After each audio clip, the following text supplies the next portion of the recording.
গাজায় চলছে ইসরায়েলি আগ্রাসন, চারদিকে ধ্বংসস্তূপ। বাস্তুচ্যুত হয়ে তাঁবুতে আশ্রয় নিয়েছে লাখো বাসিন্দা। বিশুদ্ধ পানি, পর্যাপ্ত খাবারের অভাবে বেঁচে থাকাই এখন ফিলিস্তিনিদের জন্য দুর্বিষহ। এমন পরিস্থিতিতে তারা পার করছেন রমজান। অনাহারে আর নিদারুণ কষ্টের মধ্যেই নিচ্ছেন ঈদের প্রস্তুতি।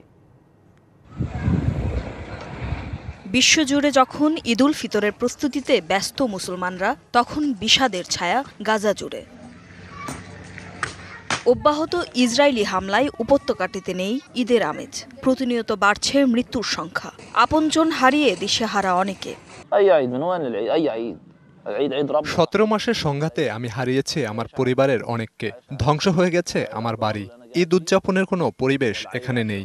উৎসবের খুশি হবে নগদে বেশি, কারণ ঘন্টায় ঘন্টায় আছে গিফট জেতার সুযোগ। এটাকে বেঁচে থাকা বলে না। এ পরিস্থিতিতে ঈদুল ফিতর উদযাপনের প্রস্তুতি চলছে জেরুজালেম ও পশ্চিম তীরে। বৃহস্পতিবার হেভরনের বাজার ছিল জমজমাট, যদিও ব্যবসায়ীদের অভিযোগ প্রতিবারের তুলনায় বিক্রি অনেকটাই কম।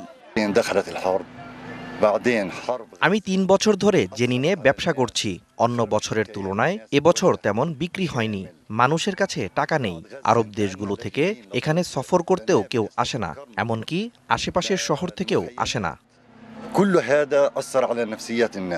এদিকে জেরুজালেমের আল আকসা মসজিদে রমজানের শেষ জুমার নামাজে অংশ নেন মুসল্লিরা। কঠোর নিরাপত্তার মধ্যেই অনুষ্ঠিত হয় নামাজ ও দোয়া।